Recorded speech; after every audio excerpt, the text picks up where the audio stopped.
Hello there. Welcome to another video to help us with our stat tracking. We're going to talk specifically about how to get the best out of your tracking technology in your office. Whether you're a wellness clinic, a health clinic, a chiropractor's office, a personal training, whatever you do, it can be difficult to pin down the accuracy of your statistics. We have a lot of different software we use. We have a lot of different things that we put in place to take care of patients or to take care of the business, whatever business you're in. This doesn't necessarily only apply to people who work in healthcare of some kind, but that's kind of where I'm coming from. I made a video about how you have to have proper entry on the front end to get good stats on the back end. In this video, when I talk about front end, I'm talking just about your procedure front end. What's happening when the patient comes into the office, right? That you're trying to keep track of. The back end would be when you go to your software to see what the stats are. That's the back end, that software that you use for that. So today we're going to give just 5 steps to accurate stats. 5 ways to make sure you're getting the best numbers you can get. The simplest step 1 I can give you is knowing what you're looking at.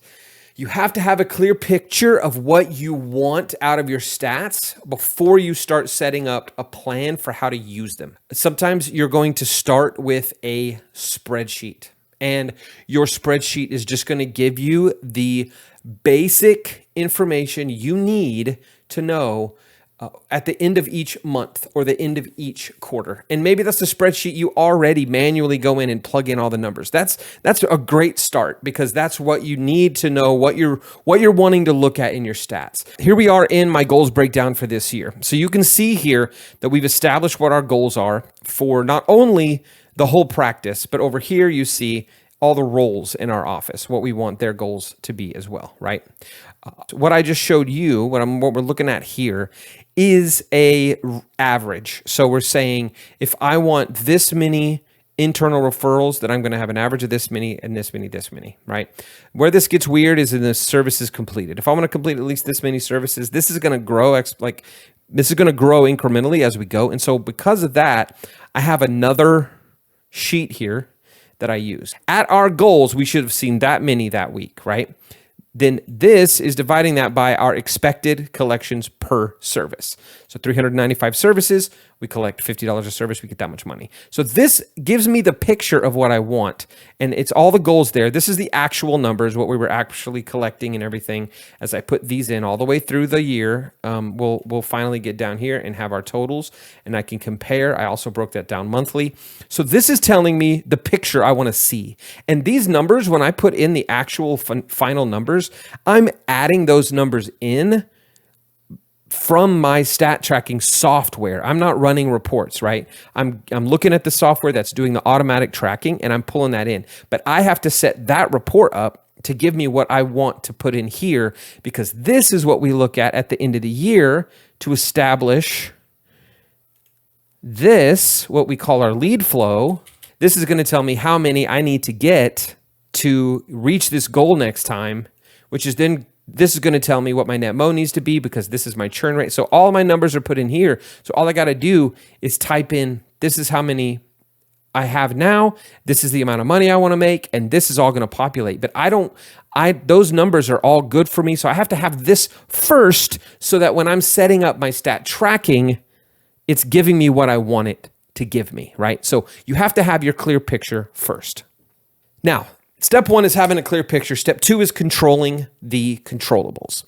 You can't control how your software works, the ins and outs and nuts and bolts of how the software works. You can only control how your team works. So you're going to want to make sure your team is doing things in a way that complies with how the software is going to track what you're wanting. If data is important to you, if having clear metrics and clear numbers is critical to your team and your boss or you as an owner, then this is how you have to do it. I'm going to tell you an example. Okay, this is our schedule. Here's my story. This schedule used to have everything the patient did along the same doctor's row there. Every column was was a doctor, and no matter what the patient was doing, it was happening in the doctor's column. So the doctor was seeing patients here and there, but sometimes they'd be getting a laser here, right? Or the new patient exam would be taking place here. Because of how our tracking software works, I had to make modifications to this. We had to completely change our procedures around scheduling. And the team didn't like it at first. We had a whole big conversation. We're going to talk about our process in a minute. But it became this, right? We have every doctor represented in their own column. We also have our fitness studio, all of the therapies. So it's our decompression, laser, dry needling, they go there. And our exams, any exams go there. And our massage goes here. Right? And anytime, and I'm not showing you any appointments because patient names, of course, but anytime somebody gets scheduled for 3 things, they're going to have 3 services on here. So if I come in for a 30-minute massage, I'm going to have that. And then my adjustments next. And then I go in for a 20-minute laser. I get on the schedule 3 different times. That's because the way the appointment purposes work and the way everything works for our tracking, this had to change. Sometimes you just have to focus on controlling what you can control.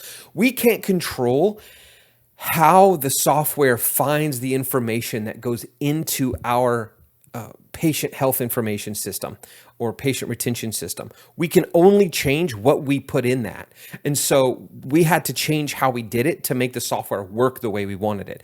It also allowed us to do some online scheduling for new patients. Things like that we couldn't do before because other stuff was getting in the way. So cleaning up that schedule did it. Now everybody swears by it. It's like they own their column and they love it. But it took some friction at the beginning to make it happen. But now it works great. So you can't control the software, but you can only control how your team works. So you have to work with them to get these things done. So your data can only tell you what's happening.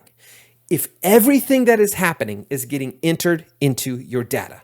That sounds like Sphinx from that movie Mystery Man, because he just says the same thing backwards and it sounds like wisdom. But this is true, right? You can't tell what's going on in your office from your data software if you're not recording what's happening in your office. And when I help people with data software, when I help them with tracking software or anything, when I help people with computers in general, most of the time, the problems they're experiencing are because they are not putting the information in properly on the front end. And remember, the front end is at your front desk or in the back office whenever they're putting in ledger charges and things like that. And then so the software can't track it. And since you have to have everything put in, you have to set your clear procedures. The procedures must be clear. Your team should have no questions on what charges and codes should be entered on the front end, right? So you've changed the things you need to change. You're ready to get your data going. You want it to be accurate. So you've got to set your clear procedures. So your team has to know what's expected of them. So here we are looking at my office website. The employee part of our website is a office wiki. This is where our policies and procedures live. You can see all the patient care procedures right here. You can see I have patient care policies. I have 37 scripts. I have our employment policies. Our training and stuff goes in here. Our resources for them to print, all the paperwork we print off. It's all here. This is the one that I want to show you because this is exactly what we're talking about here. We created this procedure so that our office could track what doctor was having what type of retention on which length of care plan and reporting each patient was getting, right? So you can see we have our whole diagram here of what everything is. So the report of findings, the initial care plan, and then they have another meeting with the doctor after 3 to 6 months. It's an R1, and then they have R2, and they usually are in a corrective. So all of that is explained through the diagram, but then we also just have it listed out, right? Where the team can see, okay, if a new patient comes in, they get their new patient exam. Then they get a report of findings. The activation charge is just activation and the doctor's name and their first care plan. That's what it's called. Then if they get their next one, it's called a re-report. Then they get their R1 charge. DC name is in there, and they get the R1 renew charge because this is the report. This is the activation renewal. If they don't renew, they have a different thing that gets put in that just says non-renew. So This is listed piece by piece, and it's in a document that they can find and they can read and look at. If anytime they're unclear or confused, they can go in here and put in all these charges piece by piece. They can know what they're looking for because it's documented for them in this living wiki, I call it, or living policies and procedures manual, basically. If you go to the home of the wiki, you can see it's just a simple thing. I've got some quick access here. How do I know if a patient's qualified or non-qualified so that the doctors can know that pretty easily? How do I know what type of report to schedule? Then I have, hey, look, patient services definitions, activation, charge flow, all the specifics, because this is what we track. These are the charges that our software is looking for to know if this person signed up or not, and to give the doctor credit. Sometimes some of our team members get bonuses on some of these things. So like these are critical. And so if they don't know what to put in, it's not getting put in correctly. And so it's not giving us the results of the stat tracking that we're wanting to get. So having them have clear accuracy of what they're supposed to do on the front end is how you get it on the back end. You have to be clear with your policies. Here's how we get clear on our policies. I made up this bad acronym. It's DEDRU. DEDRU, I guess you could call it. But it's discuss, establish, document, revisit, and update, right? So we're going to discuss it with the team, not just your leadership team, not just your boss and your CEO, but discuss these procedures with the people who have to make them happen, right? Talk to the front desk, talk to your care team, talk to your back office, talk to whoever has to make this stuff happen, because they're going to be the ones who know what's going to work and what's not going to work. So have those conversations with them. Then you discuss it with your lead team finally, and you establish this is what the procedure is going to be. Then you document it. I just showed you where I document mine. I document it in our living digital online wiki that everybody can look at. I'm sitting at my home office. I can find it. If a team member is at home tonight and they're like, oh, we have that thing happening tomorrow with that patient, don't remember what I'm supposed to say, they can go on the website and look it up themselves from home on their phone. So it's available to everybody. And then you revisit it, right? So we revisit our policies and procedures every time we train on them, which we'll talk about training in a minute, but that's at least twice a year. We revisit those policies and procedures.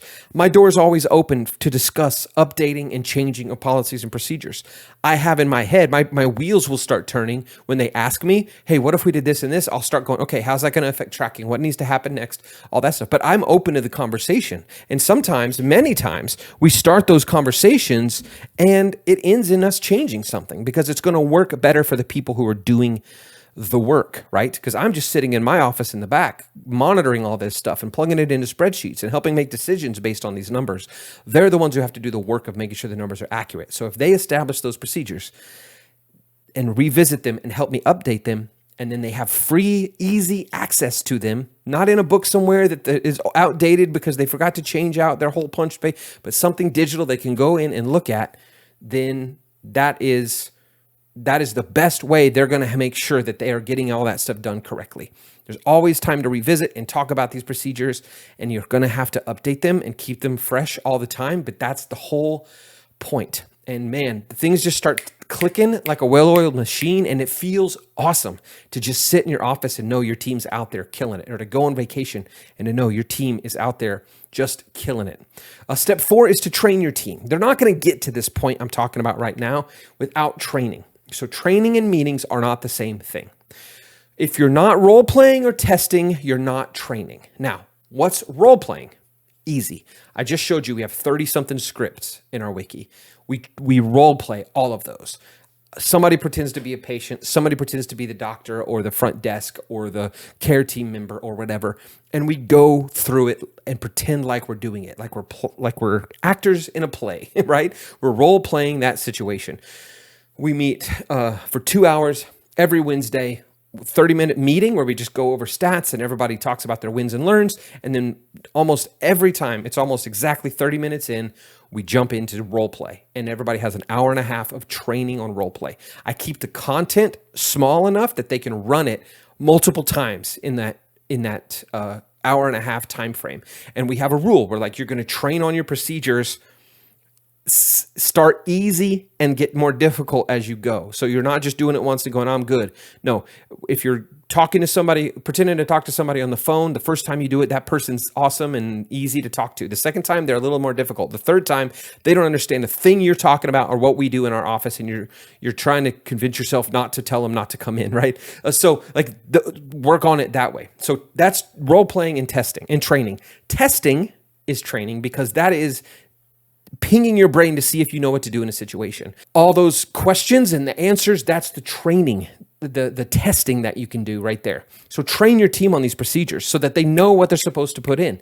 And I also allow time for pod training where each department handles their own stuff because they know better than me what the topic needs to be sometimes. So when we finish a chunk of a few weeks of training on one topic, probably every 5 or 6 weeks, we're doing a pod training where the leadership of that particular department is determining what they're going over because they're seeing the little places that are kind of falling off and they're hitting it harder. So train your team. You should train or test every procedure twice a year. At least twice per year. We do that where I have 6-month training plan, right? So at the end of 6 months, it's 24 trainings because 2 of those weeks we do the big team meeting where we go over stats the whole time. The rest of the times we're doing 24 training sessions where we go over all the different procedures in our office and we go through the whole patient experience from day 0 phone call all the way through to a renewal of a care plan. And then we also focus on some nuts and bolts and stuff, plus some pod training mixed in there. So you should train and test on every procedure at least twice per year. Some of them need more than that. And then step 5 here is monitoring your metrics. So if your procedures change, it will affect your data tracking. A great example of this is when we added dry needling to our office. And this care modality required the doctor, it required some care team members, it required some more procedures to be put in for insurance purposes and stuff like that, or some more charges, I mean. And so we started rolling that stuff out. And then all of a sudden they were like, how many of those have we done? And I'm like, I need to go look. And so I go into my stat tracking software and realize I hadn't added those to my tracker. So I needed to go in and literally just check a couple boxes. And I use something called TrackStat, and they make it really easy to make a custom report. I went into my custom report, I clicked those couple boxes, and it updated it for me. And now it had everything in there that I could count and say, oh, you've done this many dry needling, which is this many services overall and all that. So, because if procedures change, it's going to affect your data tracking. So you always need to check your metrics when you add, remove, or change a procedure. I don't know how many times I've had clinics that I've talked to just been like, I don't know, it's not right. I know it's not right because every time every time we look at the stats, it's like 50 visits that it's not showing up. And then I'm like, okay, have you changed anything? Have you added, oh yeah, we had to add a new charge for adjustments because we started doing a different thing. Okay, have you added that to your stat tracker? No, we haven't.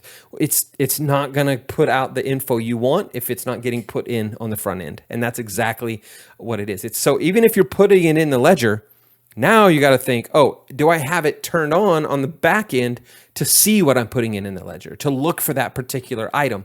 It's not going to do it automatically. So a lot of times with software, things like this, people get frustrated because they want the software to function exactly how they think it should for their office, right? Or for their clinic or for their procedures. But that's not how this works. Software works as intended by the designers. And we, as the office managers, have to mold our office around it. So we have to develop the policies and procedures. So hopefully these 5 steps kind of help. They kind of give you an idea of real practical information on what to do to make that happen. If you want to talk to me personally about any of this, just email me, kmichaelprince@gmail.com. And I'd be happy to talk with you a little bit about stuff. I can do some consulting. Whatever that might look like for your team or your management, just let me know. We can have a first conversation and just see what that needs to look like based on what you need. But I mostly just want to help other people who are working on this stuff because I've learned a lot and I'm just sharing that knowledge. So please feel free to email me, kmichaelprince@gmail.com if you have any questions or you need any help. Otherwise, thanks for watching this video and hopefully we'll see you again real soon.